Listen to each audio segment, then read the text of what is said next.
Ministerio de Salud y probablemente la proyección de qué es lo que va a pasar con las cuarentenas para la próxima semana, toda esta próxima semana que se avecina. ¿Qué expectativas tiene usted respecto a ese anuncio? Expectativas pocas. Yo esperaría que se avanzara en el tema de las cuarentenas y es más, yo hoy día creo que hay que considerar seriamente una cuarentena de al menos 15 días de carácter nacional por un tema de capacidad hospitalaria, o sea, las camas de las regiones en donde hoy día no hay contagios, incluso van a ser necesarias para aquellas regiones que van a colapsar y que ya están colapsando durante estos días. Porque además yo creo que el gobierno, y lo digo con todo respeto, tiene que dejar de mentirse. Por ejemplo, este tema de la trazabilidad. Hoy día tenemos exámenes que se están demorando 30 días. A nosotros nos informaron 700 exámenes que estaban con un retraso increíble y algunos superando 30 días.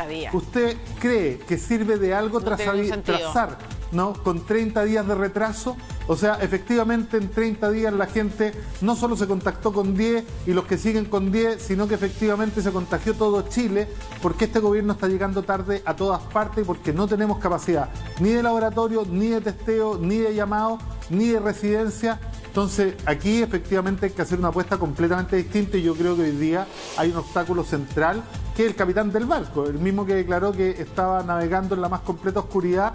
Creo que no tiene ninguna disposición al cambio de estrategia que hoy día le están pidiendo muchos, ¿no? Y que nosotros se la veníamos pidiendo hace mucho tiempo, pero que efectivamente nunca nos consideran. Alcalde, su cambio de estrategia sería estricto entonces. El otro día dimos una nota de hecho de que incluso una aerolínea comenzó a operar un par de vuelos dentro del propio país donde se acusaba que no se había respetado la distancia física. Me imagino que por lo que usted dice, una cuarentena total de 15 días para todo el territorio nacional implica prácticamente un cierre completo, un cierre completo no solamente de las barreras, de las fronteras, sino que además de las actividades que se realizan en el país. Mire, analicemos los números. Ayer se cambió la forma de cómo contabilizar los decesos de esta pandemia. Si ese criterio lo llevamos hacia atrás, quizás estemos bordando sin duda los 1.700 muertos. Y en los próximos días vamos a llegar a contarlo de más de 100 diarios. Y vamos a tener una capacidad que no vamos a poder responder.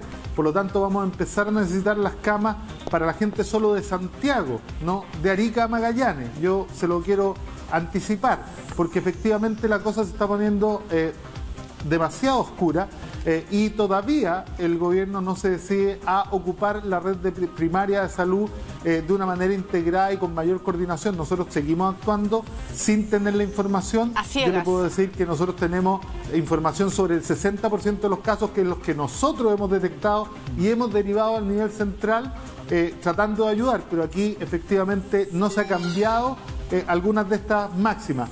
¿Y qué es lo que estamos viendo? ¿Vio la reacción de la alcaldesa de Antofagasta cuando le quitaron la cuarentena? ¿Vio cómo salió toda la gente a la calle? Yo creo que eso también impacta en la realidad nuestra. Los alcaldes de la quinta región están todos pidiendo cuarentena regional, todos, sin ninguna excepción, de todos los colores políticos. El gobierno todavía no lo hace, a pesar de que la macro región central funciona casi como una unidad desde todo punto de vista. Entonces, efectivamente, yo veo bien poco comprometido a este gobierno. Además, alcalde, déjeme hacer una pregunta, porque yo estaba viendo, antes de entrar a pantalla, yo estaba viendo la nota que ustedes estaban presentando. Y yo le vuelvo a decir, cuando el gobierno aprueba ayudas que sabe que son insuficientes, cuidando la plata, no queriendo endeudarse, conteniendo el gasto fiscal, lo que le está diciendo a la gente es que igual tiene que salir a la calle a buscarse los recursos. Cuando el gobierno decide de manera absurda, completamente indigna, ¿no?, optar por la entrega de cajas en vez de aumentar los montos de ayuda, gastar una cantidad multimillonaria de plata en los dispositivos logísticos. Usted no se imagina los esfuerzos que estamos haciendo los alcaldes y las municipalidades para poder entregar las cajas del gobierno, que además vienen con una cartita, haciendo campaña política del presidente, haciendo proselitismo y cohecho, ¿no? Pero se la estamos entregando nosotros, sin nosotros no lo podrían hacer. Y efectivamente, esto es un gasto absolutamente innecesario que podría haberse transformado en más plata para la gente. Alcalde, ahondemos en eso. Las cajas vienen con una cartita firmada por el presidente. Y acusa de cohecho. Viene con una carta que la tengo ahí. Si ustedes me dejan salir un segundo de cámara, se las traigo. Lo esperamos, por supuesto. Por favor. Lo esperamos. Lo esperamos. Distintas críticas a la entrega de cartas, o sea, a la entrega de cajas, quiero decir. Uno por la complejidad, por lo difícil que ha sido, por la falta de dignidad al entregar. Y eso te iba a decir, a lo que se suma la crítica ayer que hizo Benito Baranda. Y ahora el alcalde dice una nueva crítica. Esta es la carta que viene adentro de las cajas, dice usted. A mí me parece un gesto absolutamente innecesario, un gesto de proselitismo político y de cohecho, pero que además no reconoce el rol que juegan los municipios en esto, porque este gobierno no tiene ninguna capacidad de entregar 2,5 millones de cajas sin que los municipios se activen. Pero además, mire, hoy día yo ni siquiera necesito hablar por mí. Tomo las palabras de Benito Baranda, ¿no? Que no es comunista. Tomo las palabras del presidente del primer partido, del principal partido de gobierno, que le ha dicho al gobierno que su ministro de Economía solo quiere hablar de lo que él quiere hablar. O sea, en el mismo minuto que están llamando a diálogo nacional, está hablando de Mario Desbordes. El presidente del principal partido le dice, ¿sabe qué? Parece que no vale la pena conversar porque usted solo quiere hablar de lo que usted quiere hablar y lo que usted no quiere hablar sencillamente no está dispuesto a escuchar. Ese es el gobierno que tenemos y lo dice la gente de derecha, lo dice la gente de su sector. Pero no quiero dejar de pasar el adjetivo que utiliza, porque o más bien dicho, el término que utiliza. Hablar de cohecho es hablar de un delito. Usted lo que está diciendo aquí es, estoy diciendo que el gobierno con esta carta innecesaria que nos muestra, está, entre comillas, sobornando. Comprando votos. Claro, uno le puede buscar sustantivos, ¿no? Comprando votos. Sí, porque además, le cuento, mire, yo le voy a contar lo que hace la Contraloría. Yo le voy a contar lo que hace la Contraloría con los alcaldes. Yo, por ejemplo, no puedo entregar ninguna cosa, ni puedo poner mi foto, como lo están haciendo algunos candidatos en muchas zonas que entregan mascarillas, no, ni con mi nombre ni con mi imagen, porque la Contraloría me prohíbe eso por estar utilizando recursos públicos para hacer una campaña personal. Yo le cuento que los recursos que el presidente Piñera está ocupando son de todos los chilenos y todos los chilenos lo ponemos, por lo tanto las cajas no las está pagando él, ni son sus cajas, son cajas del gobierno y del Estado, ¿no? Y por lo tanto aquí, efectivamente, si usted sometiera esto que yo le acabo de mostrar a la consideración de Contraloría, seguramente habría una reprimenda para el primer mandatario por estar haciendo lo que está haciendo. Además, a mí me parece muy indigno. ¿Sabe por qué? Siempre a la derecha le gusta, y lo hemos visto aquí con muchos grandes empresarios que no quieren pagar más impuestos, apostar por el tema de la caridad. Esta imagen célebre de la persona pobre, harapienta, sentado en la escalera de una iglesia con la mano extendida para ver qué le dan a aquellos que van a rezar los domingos y a los cuales les sobra la plata.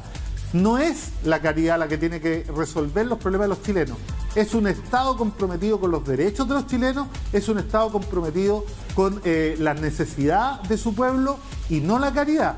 Y aquí lo que están haciendo parecer que esto fuera caridad. Yo le vuelvo a decir, Benito Baranda no milita en mi partido, pero no puedo estar más de acuerdo con él. Pero Benito Baranda hablaba de que era indigno, pero no de que era cohecho. Sí, solo quiero compartir con usted, alcalde, que sí, es tarea del Estado, pero también los civiles y todo el resto de la comunidad tenemos una responsabilidad con nuestros pares en una situación como la que estamos viviendo, en una situación de pandemia, en que hemos visto además organizaciones sociales muy activas y gente muy solidaria. Estando de acuerdo con usted en que el Estado tiene el rol principal, importante e ineludible, también creo que hay que destacar y a lo mejor no caricaturizar y menospreciar la labor de gente que generosamente, ahí mismo en el Consulado de Bolivia hay un grupo importante de personas que de manera anónima, gratuita, han ido voluntariamente, sin que nadie los llamara, a ayudar porque consideran que es lo humanamente correcto. Entonces, claro, la caricatura de que el rico llega a la iglesia y da de manera despectiva dinero, Macarena, habrá algunos que son así, pero no es la mayoría. Yo no he hecho la crítica a quienes están haciendo eso, porque lo están haciendo precisamente porque no tenemos un gobierno y un Estado que haga lo que debe hacer. Y nosotros estamos con las organizaciones sociales haciendo numerosas ollas comunas en nuestra comuna mucho antes de que empezara ni siquiera a discutirse la posibilidad de entregar una caja. Nosotros estamos entregando cajas, pero yo no he salido a entregar ninguna. Créame que no he ido y ningún medio puede tener una foto mía entregando una caja porque no me parece. Esto de movilizar a la señora del presidente con 30 periodistas para ir a entregar una caja para que alguien le diga gracias. A mí me parece que la verdad se aleja mucho de la cultura judeocristiana, por lo menos de aquella más consecuente, que dice tener nuestro país. Yo estoy haciendo esa crítica a la solidaridad entre la gente. No, nosotros tenemos un pueblo solidario, pero la verdad es que uno sueña con un país que no tenga que vivir ni de la caridad. O sea, a mí me encantaría, yo siempre apoyo mucho la Teletón, pero a mí me encantaría que la Teletón la financiara el Estado y que además tuviera capacidad para atender a todos y no solo a los que pueden llegar a la Teletón, pero para eso se necesita un compromiso del Estado con la discapacidad mucho mayor. Pero Chile se ha ido acostumbrando, parece que es parte del modelo, a poner a la caridad, alcalde, que finalmente la terminan pagando todos los chilenos, ¿no? Todos los chilenos, y no a un Estado que se haga responsable de sus ciudadanos, que es lo que venimos discutiendo desde el 18 de octubre, que hoy día se discute en todo el mundo, pero que al parecer algunos todavía hasta el día de hoy no logran entender. En esta conversación ha deslizado varias cosas. Primero, que hay proselitismo político en la entrega de las cajas, que sería cohecho, que el gobierno no escucha y ha desoído a todos los alcaldes que de forma transversal piden cuarentena, no solo en Santiago, sino que también en regiones, que la primera dama aparece haciendo campaña también, y deslizó un concepto que dijo el gobierno estaba en una agenda secreta, que a mí me quedó dando vuelta. ¿A qué se refiere con esta agenda secreta del gobierno? Bueno, a mí me llamó mucho la atención la suma urgencia que le puso a este dispositivo de inteligencia militar habilitada para perseguir, ¿no?, a grupos nacionales que puedan atentar contra el orden establecido. Si usted me pregunta a mí, eso huele mucho, suena mucho al enemigo interno que ocupaba como figura la dictadura para aniquilar chilenos y violar sus derechos humanos. Esto el gobierno le puso suma urgencia ayer junto con el proyecto de la infraestructura crítica. A mí me parece que el gobierno tiene prioridades completamente distintas. Alcalde? Mientras la gente se está muriendo en la calle, mientras en algunas comunas la gente se muere sin que le hayan avisado que el COVID llegó, el gobierno está preocupado de su agenda de seguridad interna para intentar impedir el resurgimiento de la protesta social. Entonces yo la verdad veo al gobierno sin agenda, completamente perdido y preocupado de sus propios intereses. O sea, lo que nos está diciendo en el fondo es que el gobierno estaría utilizando el poder que tiene como gobierno, digamos, como oficialismo, para evitar un segundo estallido, una vez que termine la pandemia. ¿Eso es lo que usted está diciendo? Está mucho más preocupado de eso que de la pandemia. Si usted me pregunta, que le pongan discusión inmediata a leyes que están orientadas a eso y no a resolver los problemas que los chilenos y las chilenas tienen de la pandemia hoy día, a los problemas urgentes, al hambre. O sea, yo creo que el gobierno no tiene brújula y no lo digo yo solamente. ¿Alcalde? Hay mucha gente de su sector, de su propio gobierno, que hace la misma crítica. ¿Y no reconoce usted un cambio de actitud en el gobierno en los últimos días? Ha habido un llamado a un acuerdo nacional, ha habido una conversación con partidos de oposición, con todos los que hayan querido dialogar, conversar. Se ha abierto incluso a un cambio en el nivel de gastos. En un principio hubo mucha precaución, se habló de que no sabemos cuánto esto va a durar y había sido muy cauto el gobierno. Incluso se está hablando ahora de aumentar ese gasto y se ha abierto a distintas posibilidades que hasta hace semanas eran imposibles. ¿No ve un cambio de actitud en el gobierno en eso? Yo hasta ahora veo un cambio de relato, no de actitud. Las palabras de Mario Desbordes lo demuestran, ¿no? Parece que el gobierno está dispuesto a hablar de lo que ellos quieren hablar y eso no es una invitación al diálogo. El que hayan dejado fuera de la invitación a varios partidos políticos no habla de una actitud distinta, habla de un discurso distinto. Y desde que empezó la pandemia, el discurso del gobierno, aparte de que ha ido cambiando todos los días, cada vez que tienen que reconocer que se equivocaron, desde estamos muy preparados, estamos más preparados que Italia y Francia, hasta nadie podía estar preparado para esto, ¿no? Desde tenemos todo controlado hasta no sabemos para dónde vamos y navegamos en la oscuridad y no teníamos conciencia ni de la pobreza ni del hacinamiento. Créame que una cosa es cambiar el relato, pero uno no es lo que dice, uno es lo que hace. Y el gobierno no ha hecho cambios en la estrategia y es más, uno ve al ministro de Salud hablando exactamente en los mismos términos. Tenemos un ministro de Salud que le encanta escucharse, es capaz de estar una hora hablando antes del reporte para explicar todos los cambios y todas las vueltas de carnero que se ha tenido que dar en este tiempo, desde la inmunidad de rebaño hasta la inmunidad del 7%. ¿Pero a usted no le parece que hay sensatez en aceptar estas cosas, alcalde? ¿Sensatez de parte del mismo ministro en decir, bueno, estoy navegando en este túnel, en fin, reconozco que esto se ha caído como un castillo de naipes, fue lo que dijo alguna vez? Bueno, ahí hay sensatez también en reconocer que hay cosas que se pudieron haber hecho mejor, que es algo de lo que todos estamos aprendiendo y que están tratando de corregirlo en el camino. Usted decía, lo que uno espera es transparencia. Ahí no hay transparencia. O sea, es que hasta el día de hoy no hay transparencia. Porque nadie querría reconocer algo así. Pues, ¿quién va a querer reconocer que se está equivocando?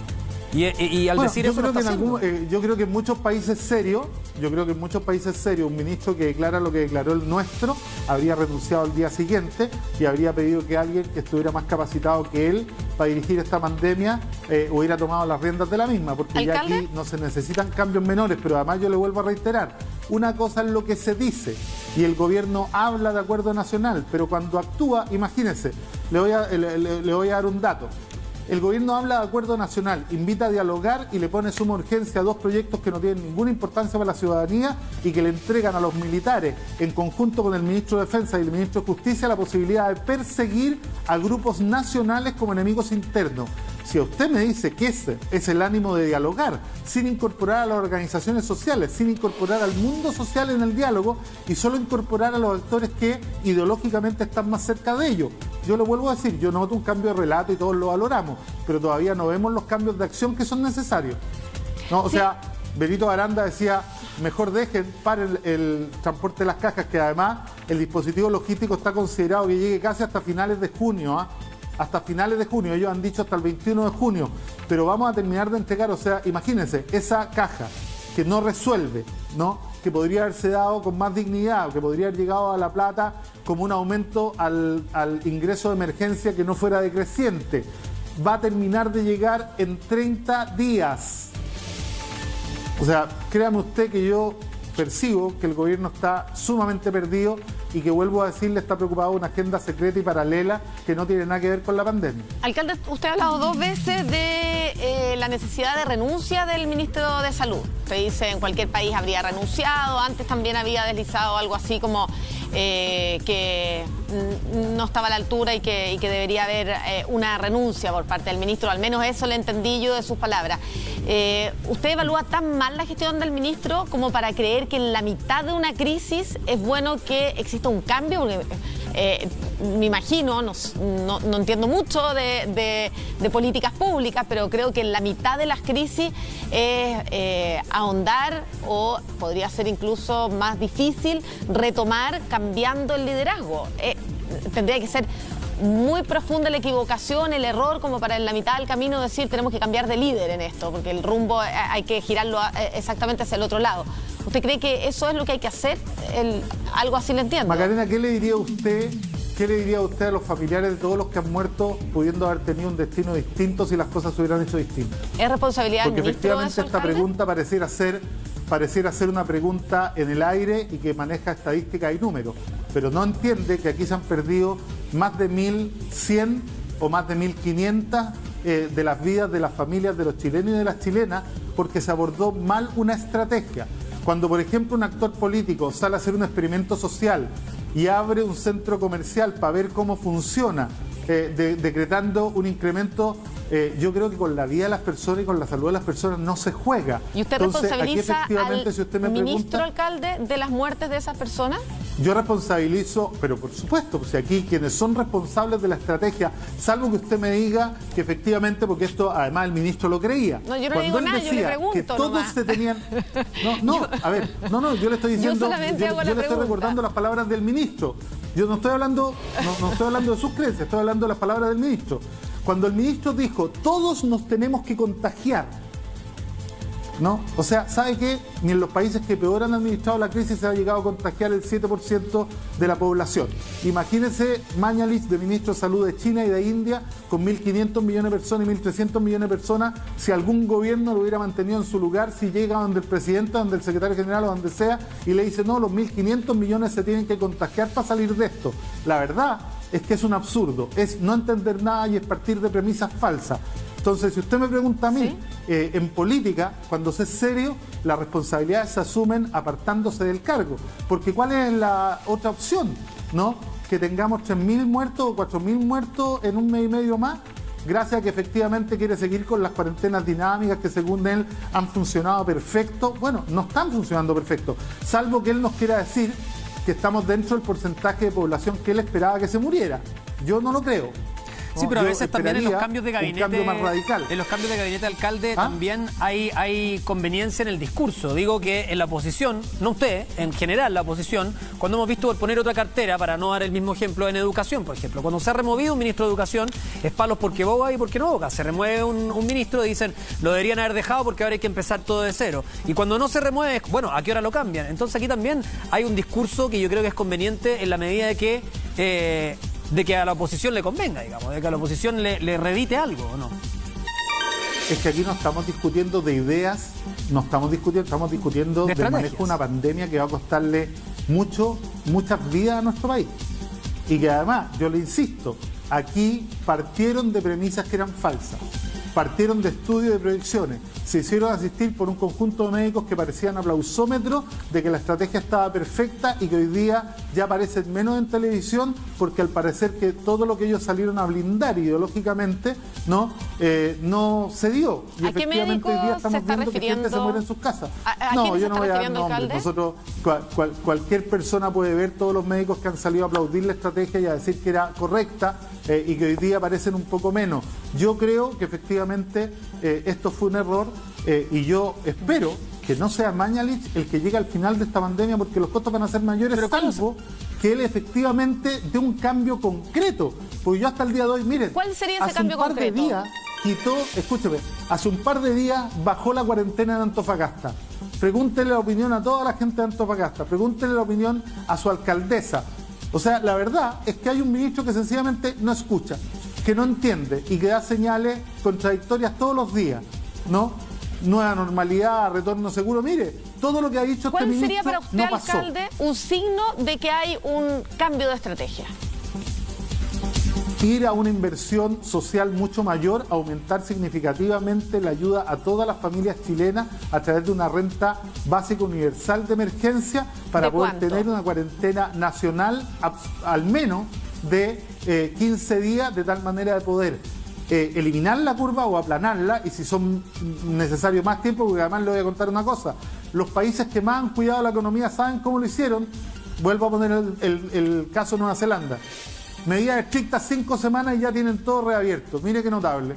¿Pero y usted cree que el ministro de Salud tiene el poder para implementar todas esas medidas, alcalde? Por ejemplo, meterse en todo. O sea, yo creo que el gobierno, el presidente Sebastián Piñera tiene todas las atribuciones, todas las potestades para tomar las decisiones. El problema es que el ministro representa la línea de un presidente empresario, que igual que todos los presidentes empresarios del mundo, le bajaron el perfil a la pandemia, salieron a decir de manera absolutamente arrogante y irresponsable, ¿no?, que estaban mucho mejor preparados que Italia, que España, que todo el mundo. Sí, yo se lo planteo porque estábamos hablando del ministro de Salud. Entonces, cuando le preguntamos qué cambios radicales debería tener el ministro de Salud para que usted diga, bueno, sigue o puede continuar en su cargo, o debiera continuar en su cargo, usted dice, bueno, primero el ingreso mínimo de emergencia, pero el ingreso de emergencia no depende solamente del ministro de Salud, alcalde. Pero por lo mismo le digo, porque el cambio de estrategia no es solo del ministro de Salud, el cambio de estrategia es de un gobierno, pero usted comprenderá que los presidentes se cambian en elecciones, no se cambian de otra manera. Los ministros los cambia el presidente cuando asume que es un error. No, el presidente parece que no ha asumido ningún error en la conducción, a pesar de que todos los economistas desde el centro, e incluso algunos de centro derecha, hasta economistas de izquierda, le ha dicho que tenemos capacidad para endeudarnos, que podemos efectivamente, no ha querido tomar en serio este tema del impuesto a los súper ricos. Usted sabe, 18.000 chilenos ganan 2.000 millones de pesos al mes. Créame que si a ellos se les pone un 2,5% como impuesto a su patrimonio, ninguno va a bajar su nivel de vida. No van a dejar de comprarse los autos que se compran, ni las casas que se compran, ni los viajes que se dan, ni la comida que se dan. Ninguno afecta nada, alcalde, ¿no?, de su estándar de vida. Y podrían ayudar significativamente, pero el gobierno no quiere hacer esto. Mire, le voy a dar un ejemplo. Cuando el gobierno puso este impuesto a las propiedades como para dar una señal en la dirección que estamos hablando, a las propiedades mayores a 300 o 400 millones de pesos, terminó no afectando a los súper ricos, si los súper ricos no tienen la plata en propiedades.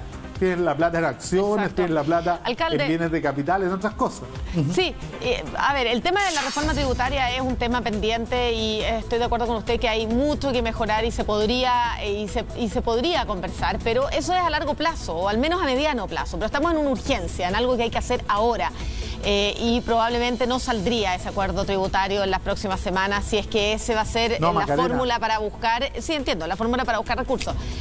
Lo que usted dijo, y quiero retomar ahí para que ahondemos en eso, porque lo de la discusión tributaria, le quiero decir, lo podemos conversar, pero no es para solucionar la urgencia de ahora, no alcanzamos. No, pero Macarena, sí, ¿sabe por qué? Discúlpeme. ¿Usted cree que saldría un acuerdo? Perdóneme. Sí, pues, no me dejó terminar mi idea. Es que usted cuando yo lo interrumpo me reclama harto. Okay. Ya, ok. No le interrumpo. Solo quería decirle que lo que usted había planteado respecto a un ingreso mínimo garantizado es lo que transversalmente se está hablando y me gustaría saber de cuánto y por cuánto tiempo cree usted. Bueno, están hablando los economistas de entre 300 y 500 mil pesos. Hay varias cifras muy distintas. Ahí es necesario el acuerdo. Pero yo le quiero hacer un comentario. La reforma tributaria que se necesita a usted le permite efectivamente endeudarse hoy día de manera inmediata. Por ejemplo, ocupar esta línea de crédito que le pidió el gobierno al Fondo Monetario Internacional de 23 mil millones de dólares, que parece que se la pidió para ayudar a las Chile, no a las familias chilenas, no a la TAM, digamos, no para las familias chilenas, que fue otra de las críticas que hizo Mario Desbordes. Si usted mete esa discusión hoy día y la aprueba, aunque se apruebe en 6 meses, aunque la plata llegue en un año más, usted puede endeudarse mirando la plata que va a tener. Si mi punto es que es tan difícil encontrar un acuerdo ahí. Es una discusión que va a ser muy larga. Es que yo no creo que sea tan difícil. Hoy día. No hay manera, no hay muchas más maneras de abordar esto. ¿No? Acercarnos a lo que hace la OCDE como impuesto a los súper ricos, como impuesto a la renta, no es un tema, a todos les encanta compararse con la OCDE cuando les conviene. Efectivamente, yo creo que aquí, cuando nosotros vemos el esfuerzo fiscal que se está haciendo, que está en torno al 6-7%, y vemos países de la OCDE que han hecho esfuerzos fiscales cercanos al 20% y más % del PIB, usted dice, pucha, que nos falta para parecernos a la OCDE, ¿eh? Nos falta voluntad política para efectivamente compararnos con esos países que todos aspiramos a compararnos cuando nos conviene, y que nos tratamos de alejar cuando no nos conviene. ¿Y usted cree, alcalde, que efectivamente si es que se aplica ese impuesto a los súper ricos, la plata quedaría en Chile? Digo, que esos súper ricos no sacarían su capital y lo invertirían en el extranjero. Bueno, esa es una posibilidad y dentro de la reforma uno puede también poner disposiciones para que esto no ocurra. O sea, es una Además, posibilidad que real. Pensemos que para el estallido social, de hecho, ya se había hablado del flujo de capitales y de que muchas personas lo estaban invirtiendo en el extranjero. Bueno, es que ahí yo le voy a hacer un comentario. Varios empresarios chilenos que acá no les gusta pagar impuestos, en sus inversiones en el extranjero pagan muchos más impuestos de lo que pagan acá en Chile. Por lo tanto, no sé si hay muchos lugares en donde ellos podrían mover sus dineros pagando menos impuestos, salvo que se fueran a los paraísos fiscales, como algunos candidatos a las presidencias de la República, como el mismo presidente, como la familia presidencial, pero eso es un tema distinto, digamos. Si usted me está hablando de paraísos fiscales, bueno, yo espero que eso algún día sea efectivamente un delito en nuestro país, pero si hablamos de impuestos, hay re pocos países en el mundo que pagan menos impuestos a la riqueza